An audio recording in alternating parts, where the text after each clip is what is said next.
Now, just like any other teenager who stumbled across their parents watching If You Are the One in their living room 10 years ago, this show has been pretty much going on since the dawn of time because of its unique business model anybody can apply. Now, if you're not familiar with this legendary dating show, a quick 60 seconds introduction is that you've got 24 women each standing behind a panel with a light button in front of them. Lights on means interested, lights off means you're done. And the show will begin with a male contestant entering the stage to a thirst trap music of his own choice. He gives a brief introduction, age, name, and a tagline. And at this point, any women can turn off their lights immediately based on the first impression, but realistically, that rarely happens until the first clip drops. Now, this is when after a few rounds of dialogue, the contestant will drop a short video covering his life and personality. There's no rule of thumb, by the way, on how to do this, but essentially you want to avoid looking like a bad time. And then you go through a few more dialogues where a second video is shown which dives deeper into your relationship and personality. Now, this is also where most people tend to drop their lights, but honestly, if there's still any persistent, then you get to take them home. Okay, now back to the video. But if I had to pinpoint exactly where I fell in love with this show, I think it's that one season 8 years ago, and it went like this. Alright, so essentially during the candidate selection process, sometimes they'll film a short interview to see exactly what kind of a person you are, you know, what kind of hobbies or interests you have to make sure that you're a normal human being. And so in this clip, we see the candidate attempting to demonstrate his ability to crack iron plates with his forehead as a show of talent.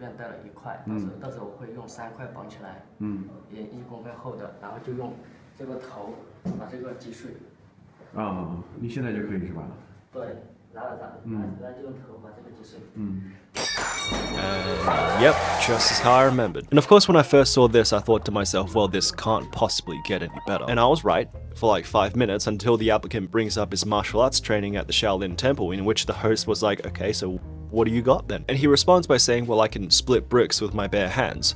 Now the host tries to de-escalate the situation like, well, okay, I'd rather prefer you not die on set. And then the show carries on for a few rounds back and forth between the daters, and then at one point the topic of discussion has been brought up again, in which he was like, okay, this time I'm gonna split bricks. And here we have, of course, the following clip. This is my favorite part.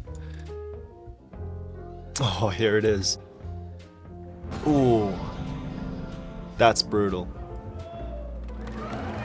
He's gonna try again though. Alright, second time's a charm. Yeah, one girl's just like, nope, that's it for me. Oh my god, this is so brutal. Now, to make the situation a little funnier, one of the contestants actually had to press the Britain's Got Talent golden buzzer equivalent of the dating show just to make sure he's saved from the absolute L he's taken from that maneuver. But I'm pretty sure he went home anyways, because you can't recover from this.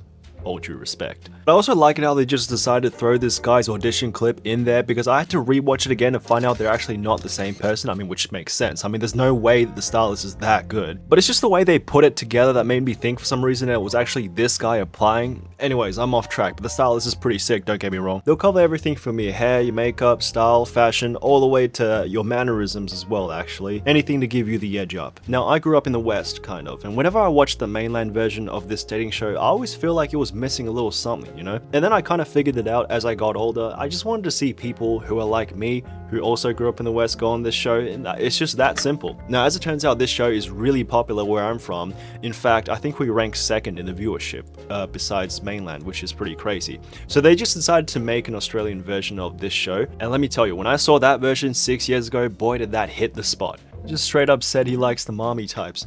Absolute man of culture. Oh, this one's crazy. See, this guy's a bit of a local legend, known to be the founder of Easy, which is like a DoorDash equivalent in Australia. And the last time I checked, his company was valued at somewhat, yeah, 500 million. So bro's got a little generational wealth swag with him. Now, when he first went on the show, everybody was like, we know what you're doing. But as it turns out, he had his eyes set on Yang Ruonan, which is one of the most popular female contestants at the time. Now, it was made clear on the show that he wasn't really her type. Now, we know this is a fact because he literally admits it, and he also found out what she did, and she didn't really react with much enthusiasm either to his approach. So bro had to do one of those diversion moves where it's like, well, on second thought, I changed my mind. And he eventually did leave with someone, yeah, see over here, because by the second half of the game, he still had majority of lights on despite telling everybody that he's been in at least 20 relationships, and apparently his girlfriend also tried to hit him with a car at one point, and he just doesn't want anyone as crazy, which is fair enough, a little side law to the main man himself. And then he ended up leaving with another startup CEO, so I'm sure they're doing fine. But even then, I felt like what was actually missing from the time was the fact that I didn't really get to see my cohort go on the show because they were just too young to apply at the time. And now I get to see that moment. I don't know if this is the correct analogy, but it's a little bit like seeing people your age getting married for the first time and you're like, oh, I know why sis was depressed 10 years ago, but now instead of people your age getting married, it's people your age going on a dating show, so you're like, oh, this will be fun to watch. So that's why when I heard for the first time in 6 years that we're finally getting an Australian version of If You Are the One, I genuinely think that this may potentially be the best dating show that I will ever see, provided we have a good batch of male candidates. And if I know my demographic, this is going to be good. Now, the show, historically speaking, has been known to create some pretty unhinged figures, most of which are known for famous one-liners, like the one in 2010, where one of the contestants claimed that she'd rather cry in a BMW than smile on a bike. Pretty extreme if you ask me, but also kind of funny. And then she became so viral after that she actually made it as an actress from the popularity she's gained. And of course, similar stories are kind of all over the place as well. But personally, I think that the 2025 version in Australia is going to be a little bit similar to the ones we see in the 2025 mainland version, but I just have a feeling deep down for some reason that is going to be vastly more entertaining, where you get to witness some pretty interesting characters, because there are a lot of characters where I'm from. Now, another thing I like about this lucky dip formula is that it kind of keeps you on your toes, where you're like, I hope the next one's hot and interesting. But it's like an even more magical moment when the guy who shows up is like working in a field that you're working in, so you're like, okay, this is my guy.